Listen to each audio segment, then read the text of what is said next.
Hey everyone, welcome to Shifty's Club. Today I'm going to talk about a very good deck that I came up with myself. Not really meaning that I actually came up with it, no one came up with it first, but you know what, I don't look online for my deck information.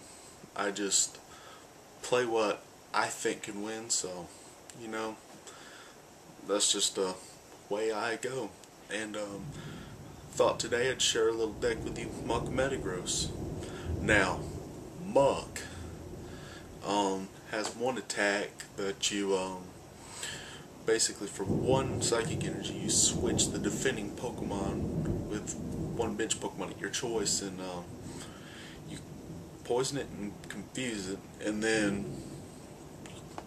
once that's all done and said, you'll try to get your way up to Metagross and attempt to either hit that Pokemon heavy for low energy or snipe out your opponent's Pokemon.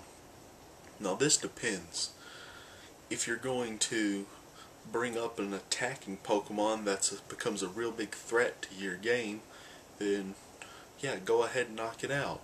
But say it's a Pokemon that's also a big help and it's on the bench and it's just sitting there, but it's still a help. Drag it up, knock it out.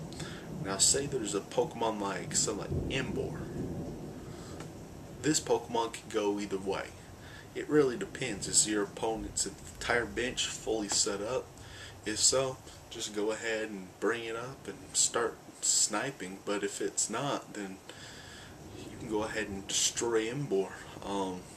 That's basically how the deck works. But again, off of Disruption, the deck really does do well, because not only do you just basically go around the table just beating everyone up, you just have that ability to pick and choose Pokemon, so I think it's pretty cool. I'm sorry if there's lightning sounds in the background, guys. That's not my fault, so I'm just trying to get the videos out for you. But I thought I'd go ahead and tell you guys about the deck. Now, as far as a deck list, I can get that up for you guys in the comments section down below. But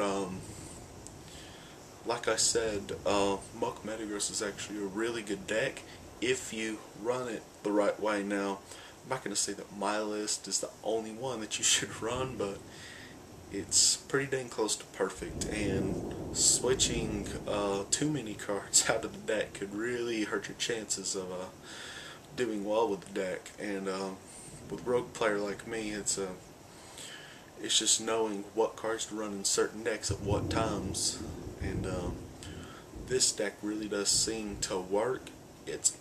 It has only 2 weak spots that have already picked off with techs, and I will go ahead and talk about that. Probably its biggest weak tech is the option against Mew Prime, and for this I've basically decided that, well, if I can't really do anything with Mew Prime, what I'm going to try to do there is just basically, because it's got to lost on a Pokemon in order to make use of its great attack, then that gives you basically a whole nother turn.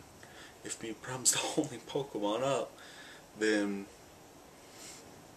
pretty much you got a real bad game on your hands, and this is when you just try to use Muck and instantly try to get Mew up. But if not, if Mew's not your only Pokemon up, then use Muck to switch out, and then we're going to get a Pokemon, and you guys are probably going to laugh at me when I say this, but I don't really care, because it's actually a really good strategy.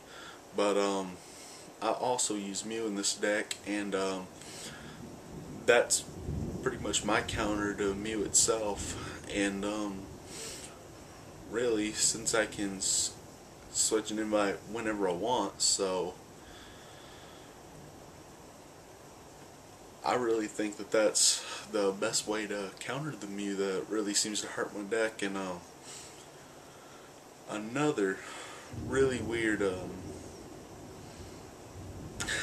way that my deck really doesn't do well against game is the Crobat Prime deck. And yeah, you guys can go ahead and laugh all you want. Crobat Prime isn't really that big of a threat in the tournaments, but I mean, if any one person knew the right way to play Crobat Prime, yeah, we'd all be screwed. And not telling too much about that because yeah, Mega Prime really, because it has free retreat, doesn't really do too much except for hit for 40 every turn. So it's just a really weird way of playing next button. And the way I deal with this is basically flooding my deck with psychic energy.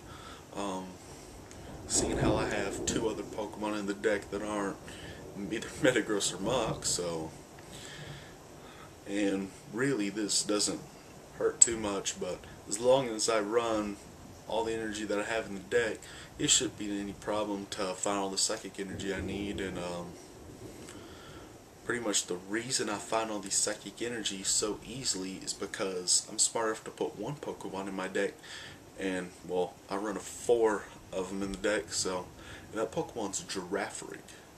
I know, you guys haven't heard about it too much. Well, let me phrase that, except for my RDL Typhlosion deck analysis for the Great Decks for Nationals, and I really think that the deck has potential. You just have to be able to play it out right. And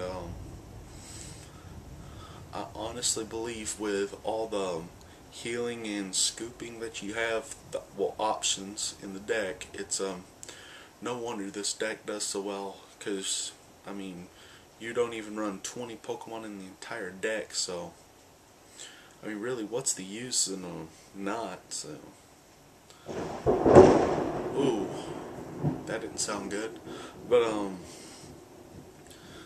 might as well just go.